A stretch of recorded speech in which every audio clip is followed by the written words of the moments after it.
Operation सिंदूर से नरेंद्र मोदी ने जो गेम पलटा है, उससे भैया दुनिया चकराई हुई है कि इस नए भारत से निपटना कैसे। नए भारत की ठोक नीति और कूटनीति दोनों का ऐसा जलवा है कि बड़े बड़े देश अंदर ही अंदर कुड़े जा रहे हैं, क्योंकि ये वो नया भारत है जो मारने से पहले से किसी से पूछता नहीं है। ये किसी के पास मांडवली के लिए जाता नहीं है कि तुम आ जाओ यार कुछ देख लो। ये वो नया भारत है जो अपने ही बनाए हथियारों से दुश्मनों को ठोक भी देता है और फिर दुनिया को बता भी देता है कि देखो मार दिया। ये वो नया भारत है जो सिर्फ हथियार से नहीं बल्कि इकोनॉमी में भी रॉकेट की रफ्तार से भाग रहा है और बड़े बड़ों को ठोक रहा है।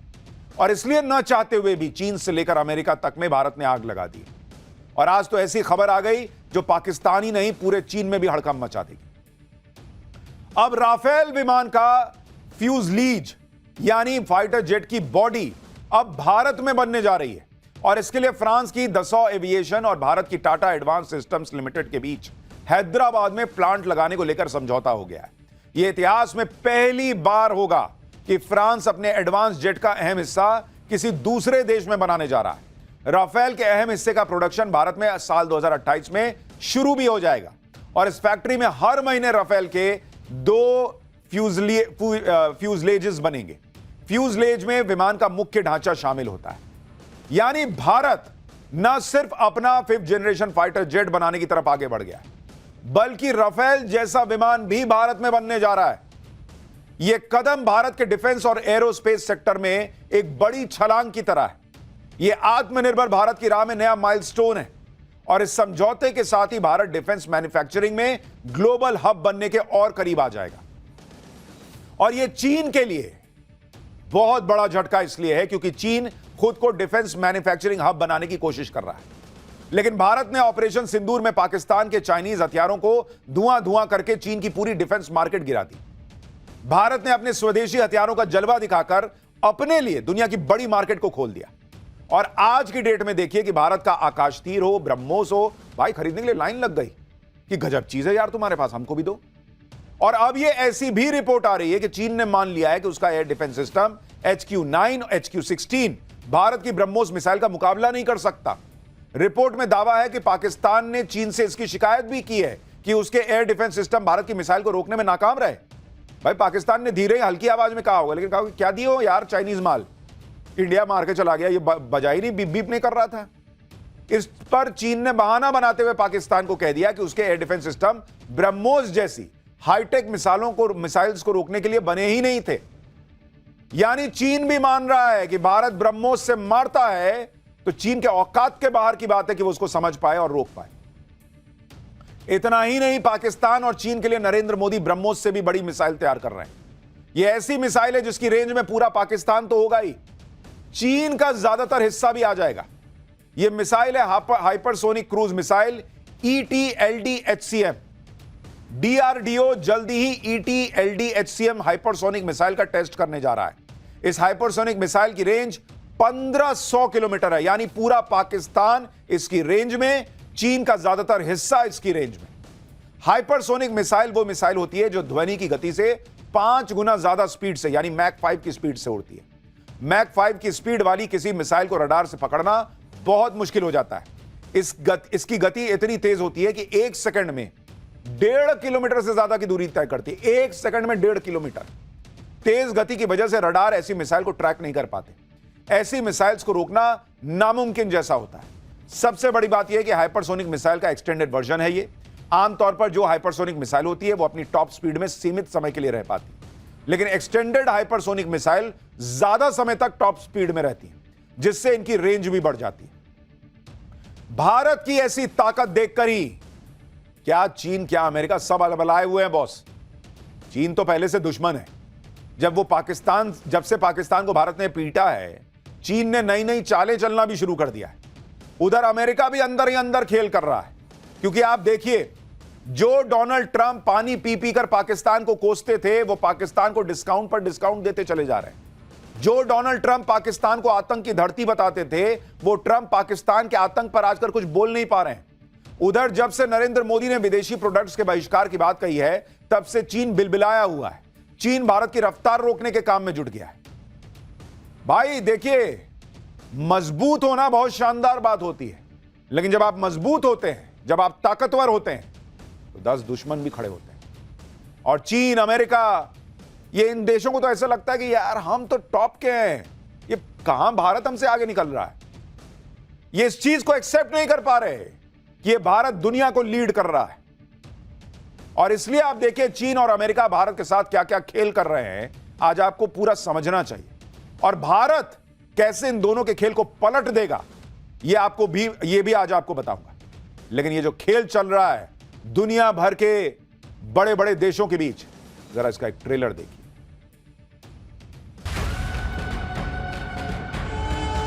सुख चैन की जिंदगी जियो, रोटी खाओ, वरना मेरी गोली तो है ही।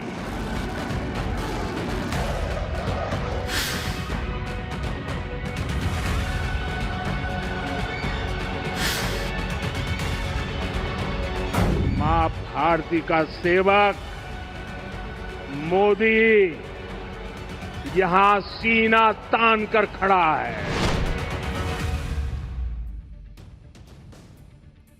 आप देखिए कि चीन कैसे भारत के खिलाफ खेल करने में लग गया है। भारत की ताकत को रोकने के लिए चीन ने नई टांग अड़ा दी।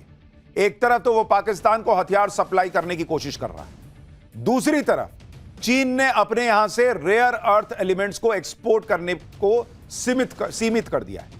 चीन की कोई भी कंपनी अब सरकार की इजाजत के बिना रेयर अर्थ एलिमेंट्स बाहर नहीं भेज सकती। रेयर अर्थ एलिमेंट्स से बैटरीज बनती हैं, गाड़ियों के इलेक्ट्रिकल पार्ट्स और सर्किट बनते हैं। इस मामले में भारत की चीन पर बहुत डिपेंडेंसी है, क्योंकि 99% मैग्नेट और बैटरी भारत को चीन से इंपोर्ट करनी पड़ती है। खास तौर पर भारत का इलेक्ट्रिकल व्हीकल सेक्टर चीन पे इसी वजह से बहुत डिपेंडेंट है।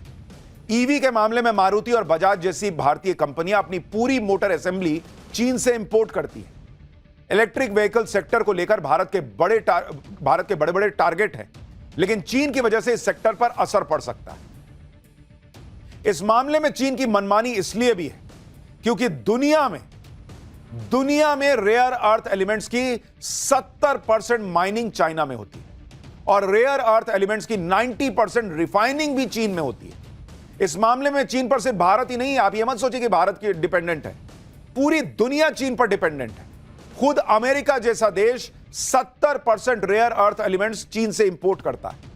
अमेरिका में रेयर अर्थ एलिमेंट्स की सिर्फ एक माइन है जिसमें 45,000 टन का उत्पादन होता है, फिर भी अमेरिका के लिए काफी नहीं है। इसी तरह से भारत में 69 लाख टन के करीब रेयर अर्थ एलिमेंट्स का भंडार है, लेकिन सिर्फ 2900 टन की ही माइनिंग हो पाती है। भारत ने इस दिशा में सोचना शुरू कर दिया है कि अपने यहां प्रोडक्शन बढ़ाकर रेयर अर्थ एलिमेंट्स को लेकर चीन पर निर्भरता कम की जाए, खत्म की जाए, लेकिन उसमें समय लगेगा। और चीन चूंकि देख रहा है कि भारत तो बहुत तेजी से आगे भाग रहा है, तो क्या करे भाई लंगड़ी लगाने के लिए, तो एक काम करो, रेयर अर्थ एलिमेंट जो है वो हमसे बिना पूछे कहीं नहीं जाएगा, इस तरह का आदेश दे दिया। चीन इन्हीं सब बातों से चिढ़ा रहता है क्योंकि भारत उसको जबरदस्त टक्कर दे रहा है। अब तक मैन्युफैक्चरिंग को चीन अपनी बड़ी ताकत समझता था, लेकिन भारत ने मैन्युफैक्चरिंग में भी दुनिया में डंका बजा दिया। Global financial service firm JP Morgan की पीएमआई यानी परचेजिंग मैनेजर्स इंडेक्स की रिपोर्ट के मुताबिक मैन्युफैक्चरिंग और सर्विस दोनों सेक्टर की गतिविधियों में भारत टॉप पर बॉस। अप्रैल 2025 में भारत का मैन्युफैक्चरिंग पीएमआई 58.2 था, जबकि सर्विस सेक्टर में यह 58.7 था। यह नंबर याद रखिएगा, 58 और 58.2 और 58.7। जबकि भारत के मुकाबले चीन के मैन्युफैक्चरिंग सेक्टर का पीएमआई 50.4 है और सर्विस सेक्टर का 49 है। यानी चीन इस मामले में हमसे पीछे है। और किसी भी देश की अर्थव्यवस्था की हालत को देखने के लिए पीएमआई यानी परचेजिंग मैनेजर्स इंडेक्स एक अहम पैमाना होता है। अगर किसी सेक्टर में पीएमआई 50 से ऊपर है, इसका मतलब उस सेक्टर में देश आगे बढ़ रहा है, अच्छा कर रहा है। और आप देखिए भारत 50 से ऊपर नहीं है बॉस, ऑलमोस्ट 60 के करीब पहुंचा हुआ है। और चीन तो सर्विस सेक्टर में 50 से भी नीचे है, भारत फिर वहां भी 58.7। यानी चीन को दिख रहा है कि भारत पाकिस्तान को कैसे मार रहा है, यह दुनिया देखकर वाहवाही कर रही है। चीन को दिख रहा है कि चीन से लोग उठ के कंपनियां उठ के भारत आ रही।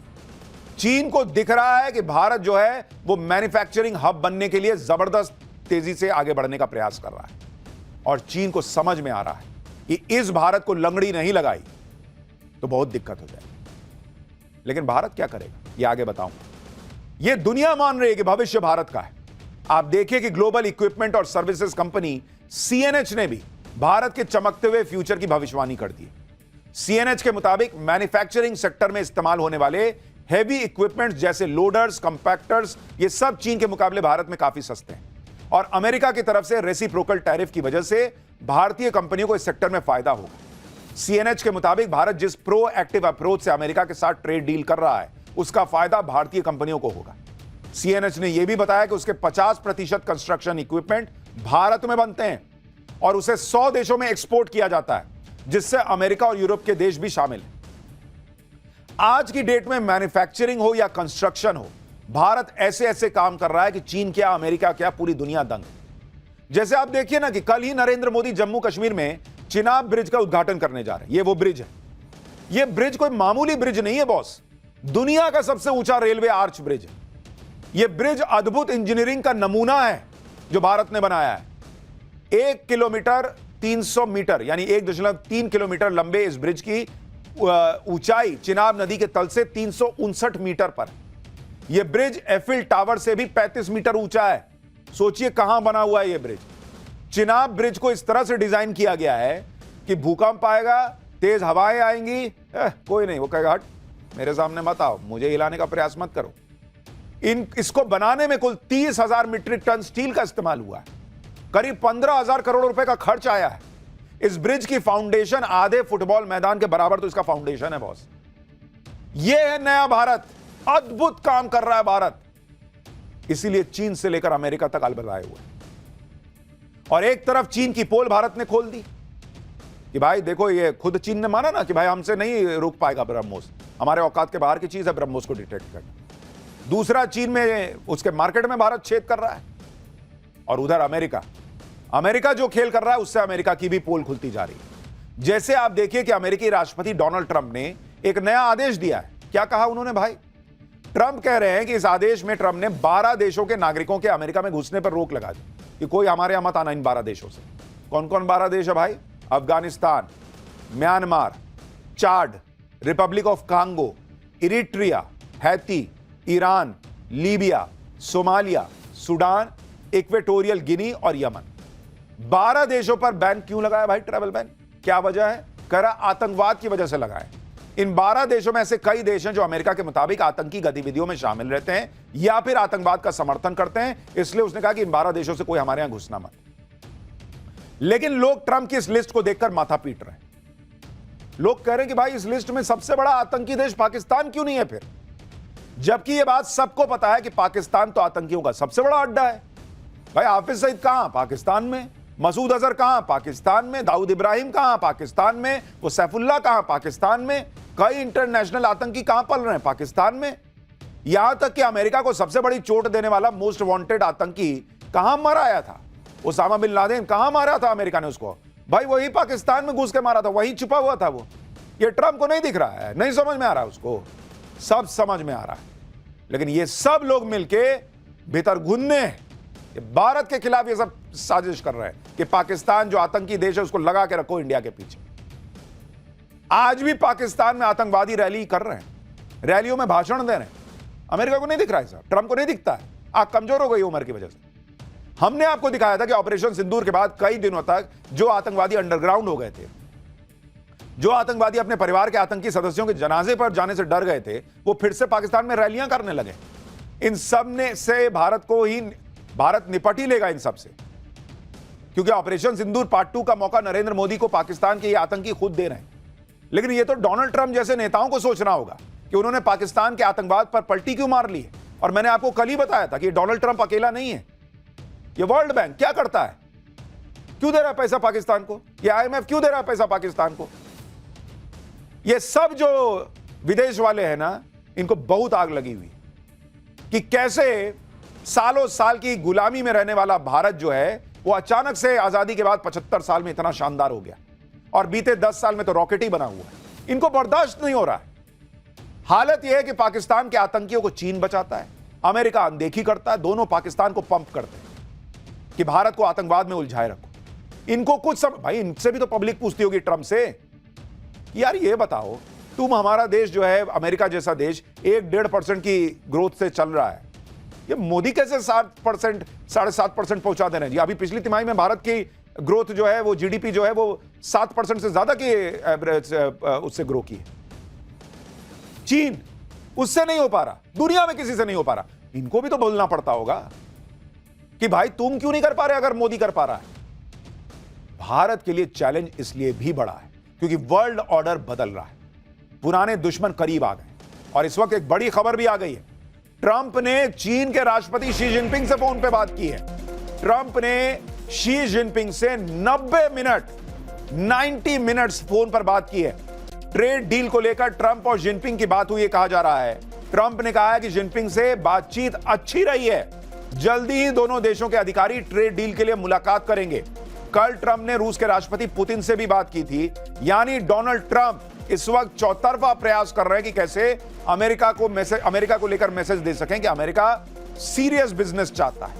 और जिस चीन को वो धकिया रहे थे कि चीन से हम नहीं सटते, चीन पे तो इतना टैरिफ लगा देंगे, उतना टैरिफ लगा, अब वही जिनपिंग से फोन करके बात कर रहे हैं क्योंकि सबको दिखने लगा है कि नया भारत जो है वो कैसे खड़ा हो रहा है और इनको अंदर ही अंदर खटक रहा है। डोनाल्ड ट्रंप आजकल जिस तरह की ग्लोबल पॉलिटिक्स कर रहे हैं उसे अमेरिका के लोग भी पसंद नहीं कर रहे। ट्रंप के सबसे करीबी लोगों में ये एलन मस्क भी, वो भी ट्रंप को कोस रहे हैं। उनकी आज ट्रंप से ठन गई है। जिस आदमी ने ट्रंप को चुनाव जिताया वो आदमी आज ट्रंप के सामने खड़ा हो गया है।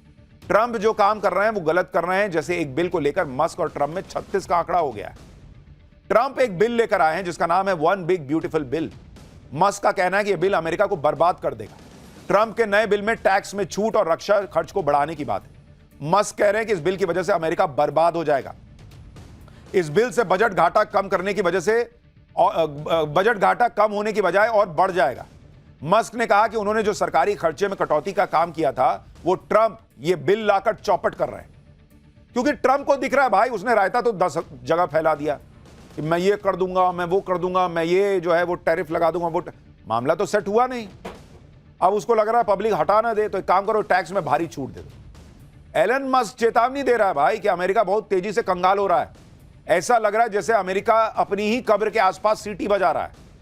अमेरिका के कर्ज को लेकर जो खतरे की घंटी मस्क बजा रहे हैं उसका सच भी आपको जानना चाहिए कि अमेरिका पे कर्ज कितना है। ये सारे लोग ऐसे ही नहीं हलबला रहे हैं। कर्ज इनका बढ़ता जा रहा है, इकोनॉमी उनकी उस तेजी से बढ़ नहीं रही है। अमेरिका का अगर आप देखेंगे कर्ज, अमेरिका पर कर्ज कितना है आप देखिए। कुल कर्ज जो अमेरिका के ऊपर है, कुल कर्ज अमेरिका पर जो है वो है 3,000 लाख करोड़ रुपए। भाई साहब ये तो अगर आप 0 लगा के लिखने जाइएगा तो लिख भी नहीं पाइए। यानी उसकी जीडीपी का 122% सिर्फ कर्ज है अमेरिका में, 122%। और हर 100 दिन में ये जो कर्ज अमेरिका के ऊपर है ये 85 लाख करोड़ रुपए बढ़ रहा है। हर 100 दिन में आप सोचिए अमेरिका पे 85 लाख करोड़ रुपए का कर्ज बढ़ जाता है। हर सेकंड, 1 सेकंड में अमेरिका के ऊपर 45 लाख रुपए का कर्ज चढ़ता है। हर सेकंड अमेरिका पर 45 लाख रुपए का कर्ज चढ़ रहा है, हर सेकंड। यह है अमेरिका की सच्चाई।